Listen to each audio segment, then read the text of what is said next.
that good? He's the best receiver in the country on any level. I mean, you hope you can do something to keep him from getting 275 yards, but he did the same thing against Oregon. I don't know if it was 200, but I know he broke a record in the stadium in Oregon when he played them earlier this year. Well, his 20 catches is their record, beats their school record for catches. Yeah, no question. They're going to go to the guy. I mean, is it his route running that is? Yes, he's.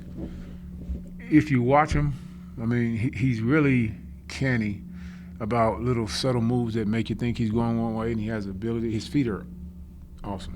And then if you throw it in his direction, he ain't going to drop too many passes. And so, we tried to bracket him, put two people on him off coverage. We tried to put one up in his face and one over the top, and he just has a way. If he sees somebody sitting over the top, he's going to make himself get open underneath and run after the catch and all that. So, if this was an anomaly, did it just happen against us? Then there'd be a story behind it. But there's no story. The kid is who he is. Like I said, I've been saying this for 3 weeks. In my opinion, the kid is the best wide receiver in the country, bar none. Any level. When you play Eastern Washington, Bo does a great job. He's always got a receiver or two in there. He's always got quarterbacks in there. That's what he's been doing all his life. You put pressure on the guy, he gets rid of the ball fast. You don't put pressure, then he's sitting back there forever throwing the ball. And I don't think you guys have much pressure on him at all. And that's because he's getting the ball. And that's what it looks like. There's no pressure. But if you look at it, the ball's out of his hand in 2 seconds, except for that last drive right before halftime.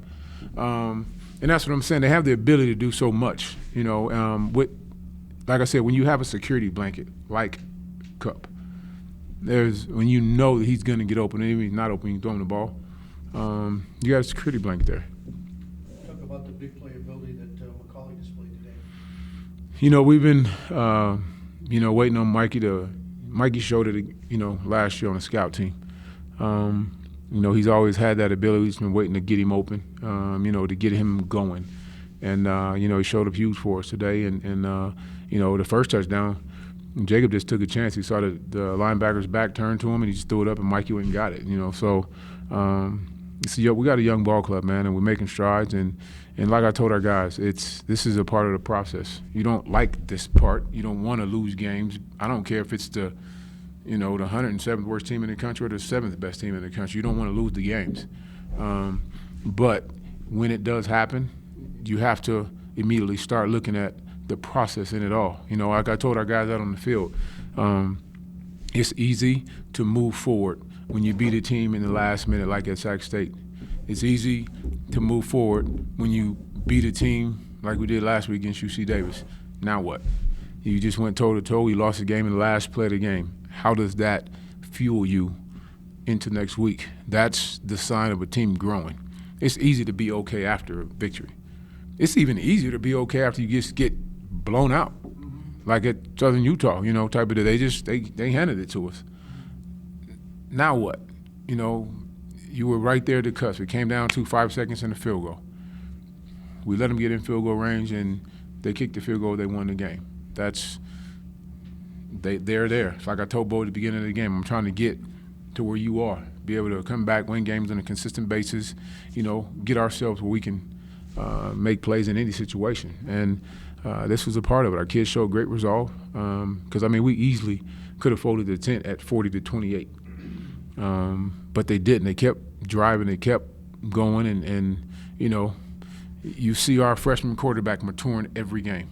Every game. He matures, and he matures. And so I'm excited to see these guys get on the field every week. And, we just got to start building off of things like this when it happens to you and you feel in your soul that you should have and could have won the game with the curving the onside kick, with getting the tip ball for the touchdown, and you come up short.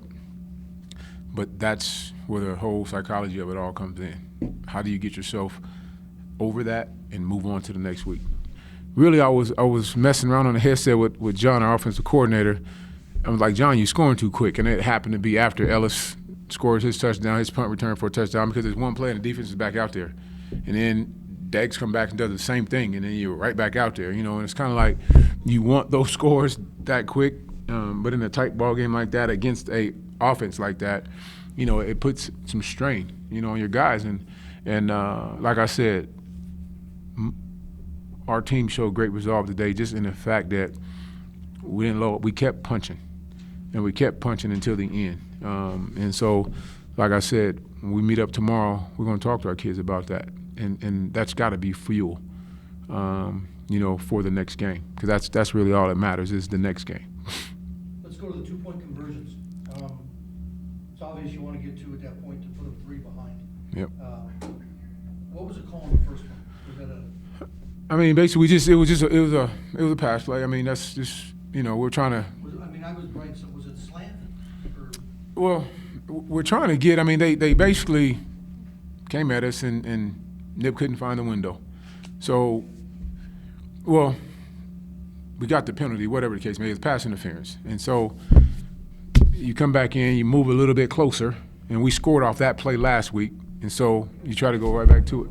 Yeah, you put your heavy people in there, and you try to get in there and get it in the end zone again, and we didn't get it.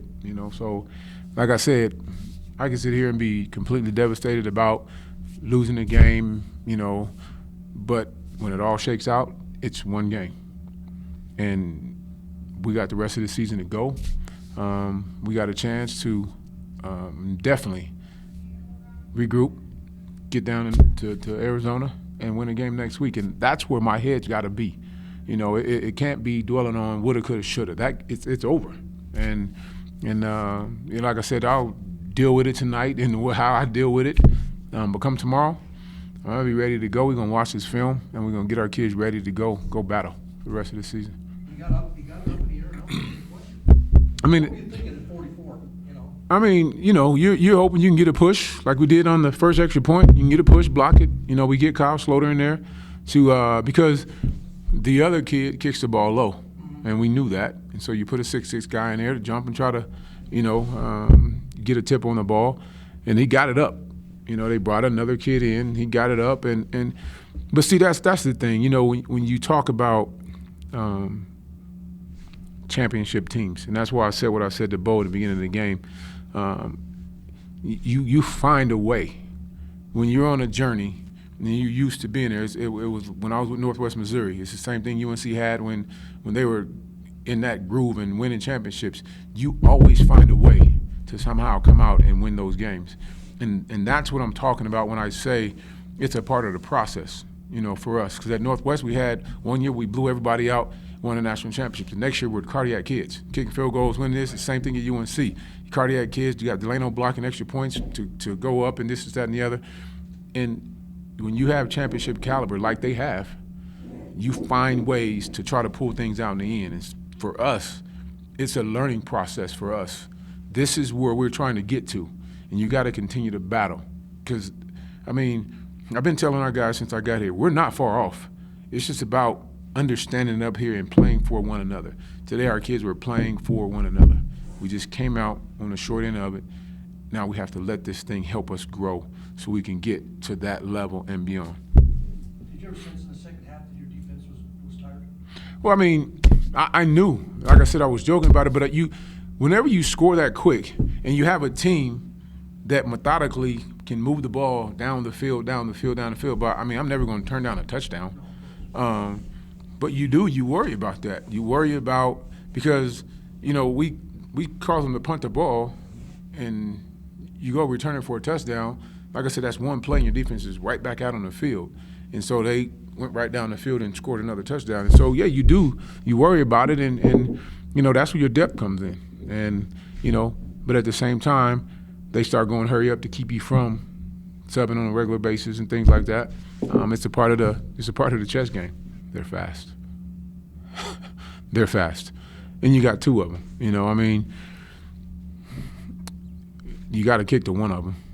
So they turn around. They don't want to kick to Ellis because he just returned a punt for a touchdown, and you kick it to Diggs. Well, both those guys are really, really fast, and they're small, but they're both strong. Pound for pound, number 11, Diggs, he might be one of the strongest cats we got on our team. The kid, he has a 40-inch vertical. So his legs are strong. And so you're not just going to tackle him by diving at his legs and things like that. He's quick. And so, we're blessed to have both of them. But one's from Louisiana, one's from Dallas, Texas, and both of them are 5'0". And so you look at the speed and should they probably be here, there, wherever? Yeah, but because they're shorter, they fall to us and we take them. And we've been trying to get both those kids. You talk about Alex West, he's another one. You're trying to get speed, on the field. And the great thing about it is, two of them are sophomores and one's a freshman. And so we're gonna keep building on it. And Coach Cummings has done a great job. And that's the thing with our special teams that he's done. He's made them all feel like King Kong. He puts on these shows on Sunday when we come in and we talk about our special teams MVP, and it's not always the guy that had the greatest game. Last week it was two guys that were making blocks, and we never returned a kickoff. Our kickoff return last week because the guy put it out the back of the end zone. But the MVP went to two of the guys that were making blocks, and you can see them destroying the kid who we were worried about. So they get the MVPs, and so that just fuels the fire for them to perform. And I got a chance to hire him, and Scott Aligo, who left us, went to the Cleveland Browns, said, if you're looking for a special team guy, I need to go get him. And I interviewed him at the convention, and he came, and he's been doing an awesome job with our kids. Like I said, he makes them feel like King Kong, just off of little bitty things, and so they're starting to play for him.